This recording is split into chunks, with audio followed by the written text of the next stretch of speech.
والصلاة والسلام على سيد المرسلين وعلى آله وصحابه أجمعين أما بعد فأعوذ بالله من الشيطان الرجيم بسم الله الرحمن الرحيم وما أرسلناك إلا رحمة للعالمين صدق الله العظيم وصدق رسوله النبي الكريم. آئیے سب سے پہلے شہریار ارم تاجدار حرم مالک اوصاف عظم نبی محترم رسول محتشم خاتم و خاتم فخر آدم و بنی آدم کی بارگاہ بے کس پناہ میں درود و سلام پڑھنے کی سعادت بے کرام حاصل کریں. صلی اللہ علیہ النبی الامی وآلہ وسلم صلاۃ و سلام علیک یا رسول اللہ یا نبی اللہ یا حبیب اللہ. معزز سامعین، فتح مکہ کا بیان الحمدللہ ہمارا جاری ہے. میں نے بیان کیا تھا کہ اللہ کے رسول صلی اللہ تعالی علیہ وآلہ وسلم ایک روایت کے مطابق 10,000 صحابہ کرام کے ساتھ اور ایک روایت کے مطابق 12,000 صحابہ کرام کے ساتھ مکے کی طرف کوچ کرتے ہیں. یہ بھی بیان کیا تھا کہ حملہ کہاں ہونا ہے، اس بات کو صیغہ راز میں رکھا گیا تھا، پوشیدہ رکھا گیا تھا.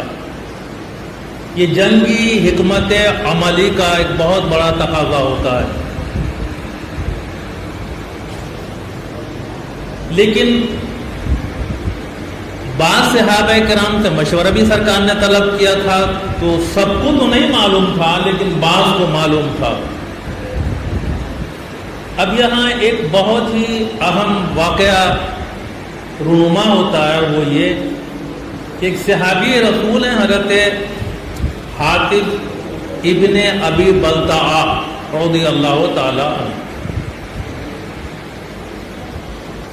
انہوں نے یہ خبر کہ مکے پر حملہ ہو سکتا ہے لیک کر دی، اور اس کا طریقہ اس کو فون وغیرہ کا دور تو تھا نہیں، ظاہر قاصد کو بھیجا جاتا تھا پیغام لے کر کے، خط لے کر کے. انہوں نے ایک خفیہ خط لکھا کفار و مشرکین مکہ کے نام، اور اس کام کو انجام تک پہنچانے کے لیے سارا نامی ایک عورت تھی، اس کا انتخاب کیا. اب وہ جاسوس کے طور پر یہاں سے گئی خط لے کر کے. ادھر اللہ رب العزت نے اپنے محبوب مکرم صلی اللہ علیہ وسلم کو مطلع فرما دیا. اس جاسوسی سے آپ کو مطلع فرما دیا گیا. اللہ کے رسول صلی اللہ علیہ وآلہ وسلم نے حضرت علی، حضرت زبیر اور حضرت مقداد رضی اللہ تعالی عنہم، ان تین اپنے جانثار صحابہ کو بلایا اور حکم دیا کہ جاؤ تیزی کے ساتھ اس عورت کا تعاقب کرو. اور آپ نے یہ بھی فرمایا کہ نگاہ نبوت دیکھ رہی تھی، اللہ رب العزت نے آپ کو علم غیب عطا فرمایا. یہ خبر بھی آپ نے دی کہ آپ کو وہ عورت روضہ فاخ ایک جگہ کا نام تھا، وہاں مل جائے گی. ابھی تینوں صحابہ کرام بہت عجلت اور تیزی کے ساتھ روانہ ہوئے، اور جیسا کہ اللہ کے رسول صلی اللہ علیہ وآلہ وسلم نے فرمایا تھا، روضہ فاخ میں اس عورت کے پاس یہ پہنچ گئے اور اس سے مطالبہ کیا کہ تمہارے پاس جو خط ہے وہ ہم کو واپس کر دو اور ہمارے ساتھ چلو. اس عورت نے پہلے انکار کیا، ہر مجرم کی فطرت ہوتی ہے.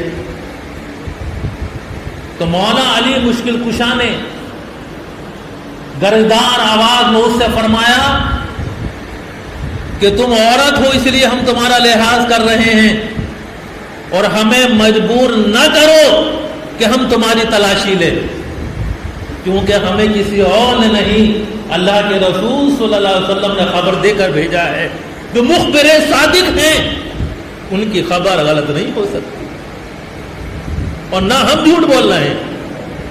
لہذا خیریت اسی میں ہے کہ تم وہ خط ہمارے حوالے کر دو۔ اس عورت نے مجبور ہو کر کے کہ اب کوئی چارہ کار اس کے پاس نہ تھا، وہ خط جو اس کی بالوں کی چوٹی میں بندھا ہوا تھا وہ ان صحابہ کرام کے حوالے کر دیا۔ انہوں نے کہا کہ تم ہمارے ساتھ مدینہ واپس چلو، کیونکہ تم ایک مجرم ہو۔ اس کو لایا گیا۔ اب آپ دیکھیے کہ آج بھی خواتین کے ذریعے اس دور میں بھی بڑی بڑی جاسوسیاں کی جاتی ہیں۔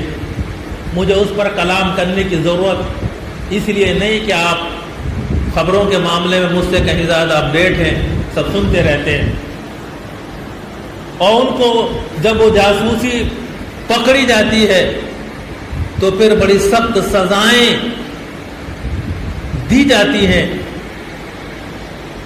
لیکن اسلام کی تاریخ، اللہ اکبر، یہ ایسا واقعہ کہیں اور نہیں ملے گا اسلام کے دامن کے علاوہ۔ نبی رحمت صلی اللہ علیہ وآلہ وسلم کی سیرت دیکھیے، آپ کا کردار دیکھیے کہ جب اس عورت کو پکڑ کر لایا گیا، گرفتار کر کے لایا گیا، تو میرے آقا صلی اللہ علیہ وسلم نے اس کو معاف کر دیا، اس سے کوئی بھی مواخذہ نہیں کیا۔ اب حضرت حاتب ابن ابی بلتع رضی اللہ تعالی عنہ کہ جنہوں نے یہ خط لے کر کے روانہ کیا تو اس عورت کو، جرم تو دونوں کا ہی تھا، لیکن حضرت پیارے آقا صلی اللہ علیہ وسلم نے اس کو اسی لیے کہ یہ خاتون ہے معاف کر دیا۔ اور پھر حضرت حاتب ابن ابی بلتع رضی اللہ عنہ کو طلب کیا اور ان سے دریافت کیا کہ کس وجہ سے آپ نے ایسا کیا۔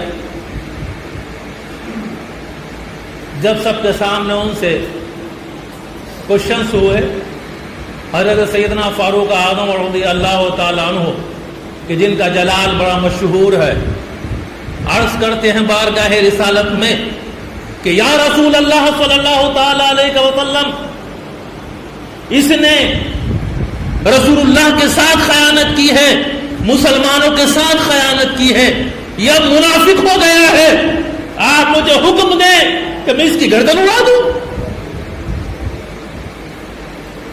حضرت حاتب ابن بلتع رضی اللہ تعالیٰ عنہ بارگاہ رسالت میں دست بست عرض کرتے ہیں کہ آقا میرے تعلق سے ابھی اجلت میں فیصلہ نہ فرمائیں، کوئی حکم صادر نہ فرمائیں، پہلے میری عرض بھی سن لیں۔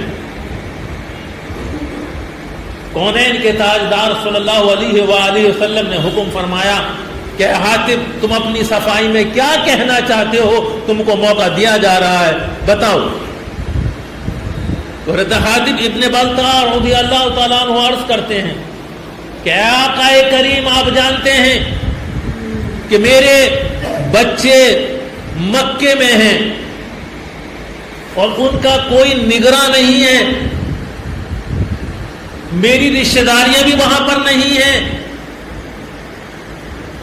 بعض دوسرے مہاجرین کے بچے بھی مکے میں ہیں لیکن وہاں ان کے رشتہ دار موجود ہیں جو ان کی نگرانی کرتے ہیں، نگہداشت کرتے ہیں، لیکن یا رسول اللہ میرا کوئی رشتہ دار نہیں ہے وہاں پر۔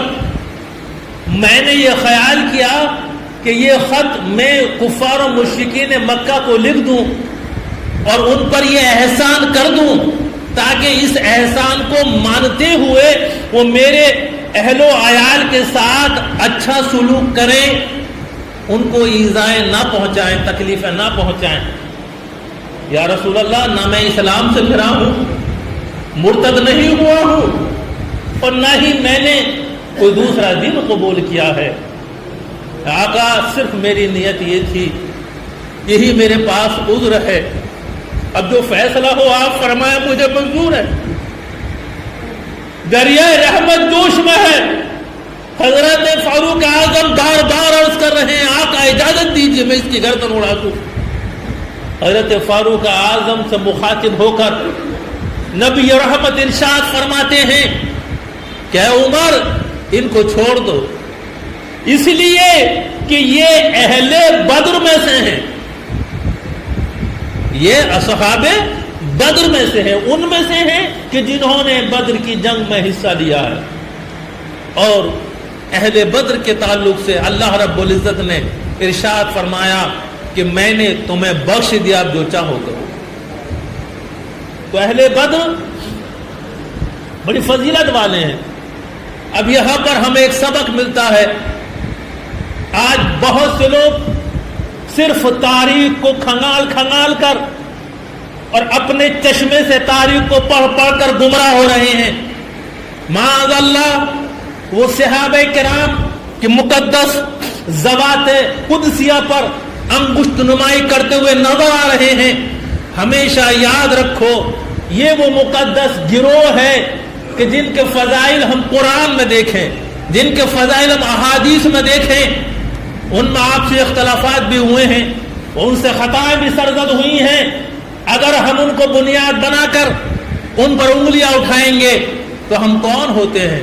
مشہور فارسی کی کہاوت ہے کہ خطائے بزرگاں گرفتن خطا، بزرگوں کی خطا کو گرفت کرنا بھی ایک خطا ہوتی ہے.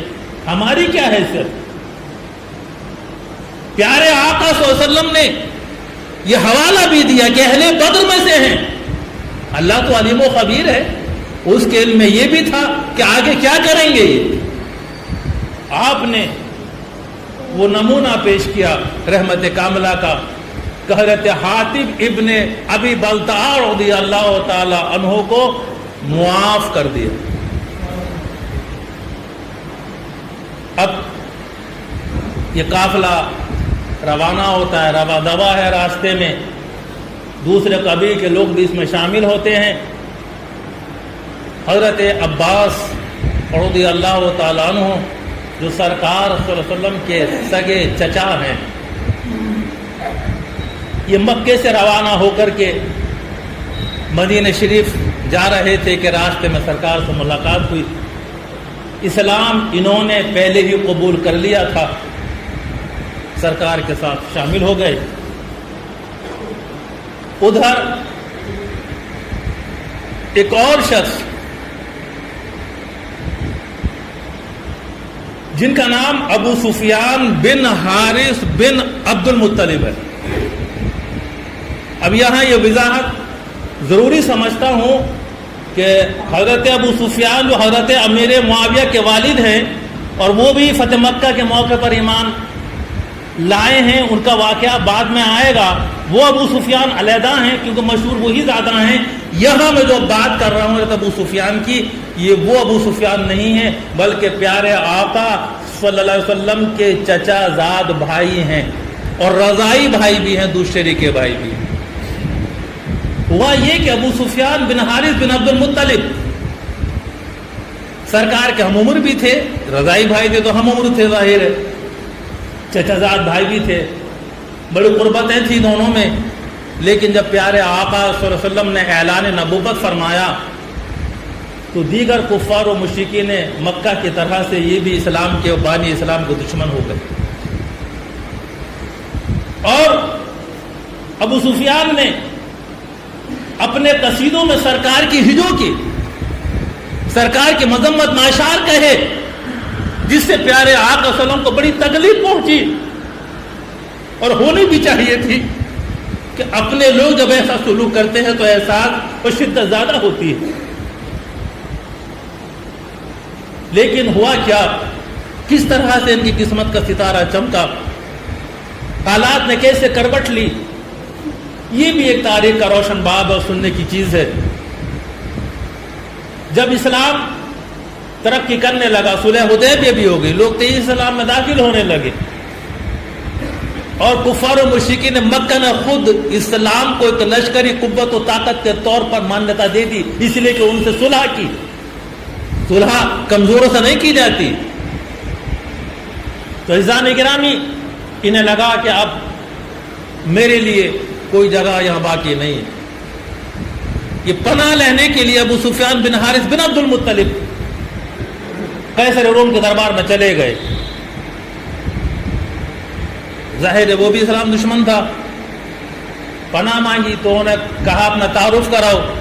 اب جب ابو سفیان نے اپنا انٹروڈکشن کرایا قیصر روم کے دربار میں تو اس نے کہا کہ اگر تم صحیح اپنا تعارف کرا رہے ہیں تو میں یہ سمجھوں کہ تم پیغمبر اسلام محمد بن عبداللہ کے بھائی ہو، کیونکہ آقا کی شہرت تو ہو چکی تھی بہت زیادہ۔ اب یہاں پر ابو سفیان کے دل میں یہ خلجان پیدا ہوتا ہے اور وہ سوچتا ہے کہ ہم جس کی دشمنی میں وہاں سے سفر کر کے یہاں تک آ گئے اور جس کو ہم مذمت کرتے رہے، جس کو ہم تکلیفیں پہنچاتے رہے،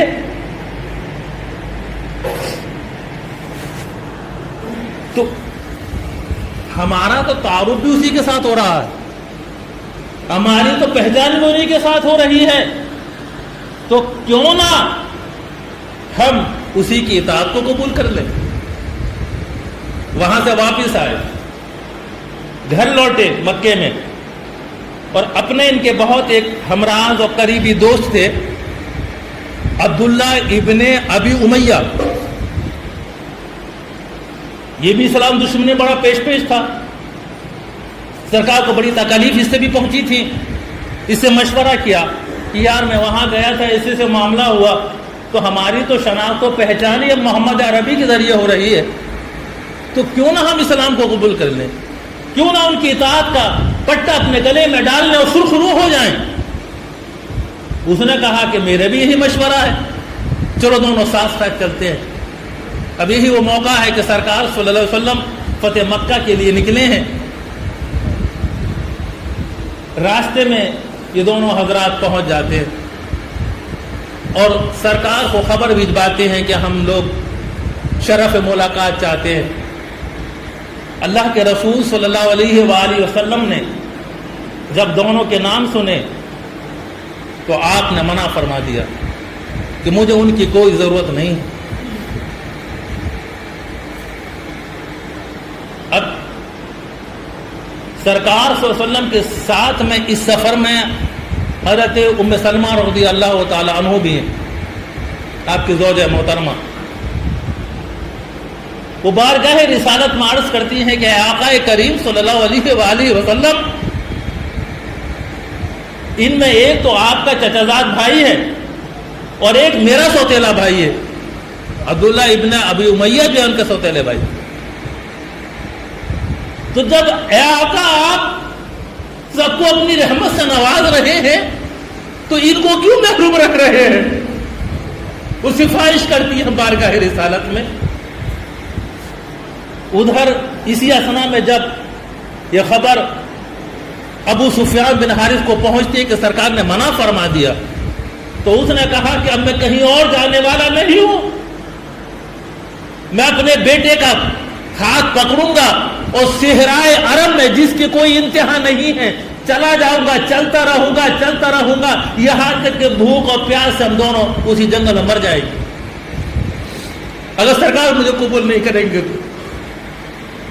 حضرت علی کی بارگاہ میں بھی حاضر ہوئے سفارش کے لیے۔ انہوں نے کہا کہ میں تم کو ایک ترکیب بتاتا ہوں، سرکار کی بارگاہ میں ڈائریکٹ پہنچ جاؤ اور دست بستہ کھڑے ہو کر کے یہ عرض کرو کہ اے آقا اللہ رب العزت نے آپ کو ہم پر فضیلت عطا فرمائی اور بے شک ہم خاطئین میں سے ہیں، خطا کرنے والے ہیں، ہم خطاوار ہیں۔ یہ وہ جملے تھے کہ جب حضرت سیدنا یوسف علیہ السلام کے بھائیوں پر وہ راز ظاہر ہو گیا تھا کہ حضرت یوسف ہمارے بھائی ہیں جن کو انہوں نے اندھے کنویں میں ڈالا تھا، بڑی زیادتیاں کی تھیں، تو بڑے شرمندہ تھے، تو انہوں نے شرمندگی کے ساتھ یہی جملے کہے تھے۔ سو قرآن نے بیان کیا ہے کہ اللہ نے آپ کو ہم پر فضیلت بخشی ہے اور ہم بے شک خطاوار ہیں۔ تو حضرت یوسف علیہ السلام نے فرمایا تھا کہ لا تثریب علیکم اليوم، آج تم سے کوئی مواخذہ نہیں ہے، اللہ تمہاری مغفرت فرمائے اور وہ ارحم الراحمین۔ تو حضرت مولا علی نے ان کو یہ ترکیب بتا دی کہ جا کر کے یہی کہہ دو سرکار کی بارگاہ کہ اللہ نے آپ کو ہم پر فضیلت بخشی اور ہم بے شک خطا بار ہیں. اب دونوں کے دونوں جا کر دست بستہ سرکار کی بارگاہ جو یہ عرض کرتے ہیں, ذریعہ رحمت جوش میں آتا ہے. وہی الفاظ جو قرآن نے بیان کیا ہے, تو یوسف علیہ السلام نے جو اپنے بھائیوں کے جواب میں کہا تھا, وہی کلمات مقدسہ نبی رحمت کی زبان اقدس پر آ جاتے ہیں اور آپ فرماتے ہیں آج تم سے کوئی مواخذہ نہیں ہے, اللہ تمہاری مغفرت فرمائے. اور وہ ارحم الراحمین ہے, سب سے زیادہ رحم کرنے والا ہے. تو پیارے آقا صلی اللہ علیہ وسلم نے ان کو معاف فرما دیا. اور پھر کیونکہ یہ شاعر بھی تھے ابو سفیان بن حارث بن عبد المطلب, اور یہی تو تکلیفیں سرکار کو پہنچی تھی کہ اس سرکار کی شان میں انہیں ہجو کی تھی, مذمت میں سرکار کے اشعار کہے تھے, اس پر معذرت چاہتے ہیں آقا جو کچھ ہو گیا زمانے جاہلیت میں اس کے لیے شرمندہ ہوں, مجھے معاف فرما دیں. اور پھر اسی وقت سرکار کی شان میں ایک شاندار قصیدہ لکھا, نعتیہ قصیدہ لکھا, اور زندگی بھر سرکار کے سچے عاشق بن کر رہے. اللہ تعالیٰ کی بارگاہ میں دعا ہے کہ رب کریم ہمیں سیرت مصطفیٰ صلی اللہ علیہ وسلم کو پڑھنے سننے اس پر عمل کرنے کی توفیق رفیق عطا فرمائے. آمین. السلام علیکم.